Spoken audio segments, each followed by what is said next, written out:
Hi, welcome to the new features demo for CrazyTalk Animator. CrazyTalk 6 allowed users to manipulate and animate facial photos and pictures easily with high-quality results using facial puppeteering techniques. You could take any facial image and animate it with a few easy clicks, record your own voice, or use text-to-speech while your on-screen character lip-syncs. However, the one limitation of the CrazyTalk series was that it was restricted to facial animation. Well, not anymore. With the 7th installment of the CrazyTalk series, CrazyTalk Animator, we're taking 2D animation to the next level. CrazyTalk Animator is a revolutionary animation suite with 3D layering mechanics and drag-and-drop multimedia compatibility that allows you to import your characters and props directly from photos. This feature guide will take you through the main things you'll need to know about the next generation of CrazyTalk. Between the project and export buttons at the top, there are 4 main areas which you will use when composing your animation. The first one is the Actor button. This will allow you to choose from an assortment of characters to bring into your stage. In the animation section, there are a variety of full body and facial animations to choose from. These action animations only require a simple click to activate. In the last tab, there are a number of scenes and backgrounds that you can use to make a suitable environment for your animation, as well as props that you can modify and use in any kind of scene. You can drag and drop any sort of media you want into your scene to make it complete. Here, I'm adding a SWF file of a TV frame to give my character something to talk about. I can drag an AVI video into the frame as well. I'll resize that and add a PNG file of a pillar to give the stage a bit more of a classic look. With clicking and dragging, I can create a scene like this in minutes. Below the main menu items at the top are some other functions as well.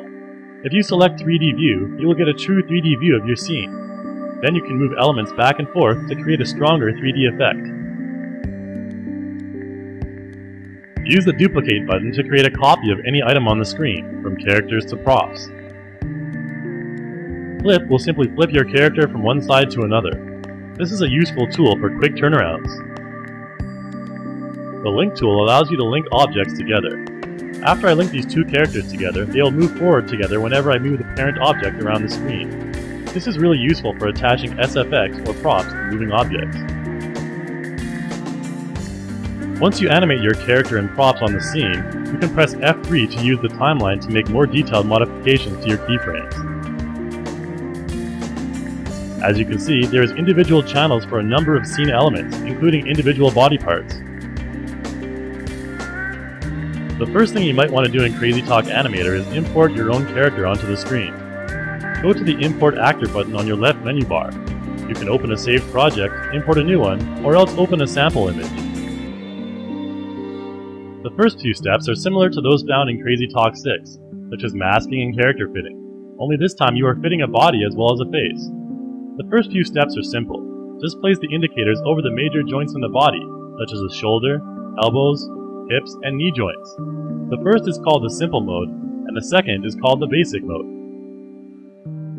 The third step for actor fitting is a bit more difficult.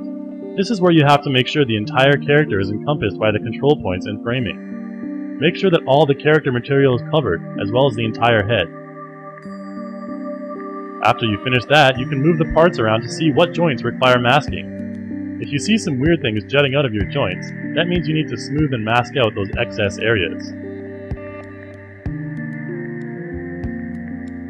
The next section you need to know is the Actor and Prop Composer.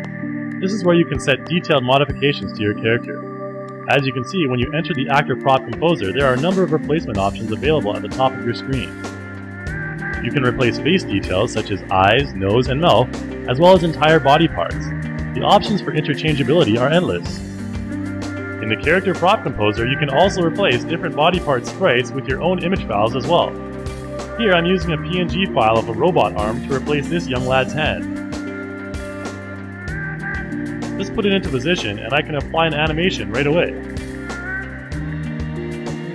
Previously in CrazyTalk 6, you could animate character expressions through morphing like this. But now, Animator brings in the new possibility of sprite-based animation. Facial puppeteering with sprite-based characters is a little different. Instead of morphing the image, the puppeteering function will replace certain sprites to match the desired expression, like you see here. You can use those expressions to add exaggeration to body animations as well. I can selectively change facial sprites manually during this animation to come up with a result like this. where the facial expression suits the motion more. That means if you have body animations or images already prepared, you can easily import them this way. In the body puppeteering window, there are a number of isolated as well as full body preset motions in the library. The basic movements simply animate particular parts of the body, while the default motions are full body animations. In this window, there are two ways to animate the body. With mouse control, I can move my mouse around the screen to determine the timing and exaggeration of the movement. When I have the slider control tab selected, the animation will repeat itself, and I will be able to make modifications as the animation plays in order to get the perfect movement that I want.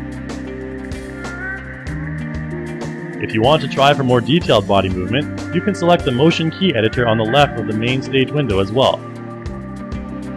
Here you can individually rotate and modify each section of the body. There is also a detailed mode where you can isolate each different body part. Once you've made the pose changes, CrazyTalk Animator will automatically animate to that modified keyframe from the last keyframe position. You can essentially make any pose you want. If I change position in the timeline, then change my character's position with the motion key editor, I can manually make him do an exaggerated swaying motion like this. One of the coolest things you can do in CrazyTalk Animator is put together a 3D scene. As I pan through and zoom in and out of this scene, you can get a great 3D feel thanks to the ability to position props in different places on the Z-plane. The props in the scene are interactive as well. By using the sprite editor, many props allow you to import modified and animated sprites that improve the look of your animation and make your job a whole lot easier. Right-click on any prop and use the sprite editor to see if there are sprite replacement options to give your prop a little life. You can also add animated special effects to your scene as well. There are a number of different special effects animations available in the special effects area. You can resize and reposition them anywhere. Thanks for sticking with us for this brief introduction of the many new features that are included with CrazyTalk Animator. We hope you enjoy your experience with this new and fun to use animation software.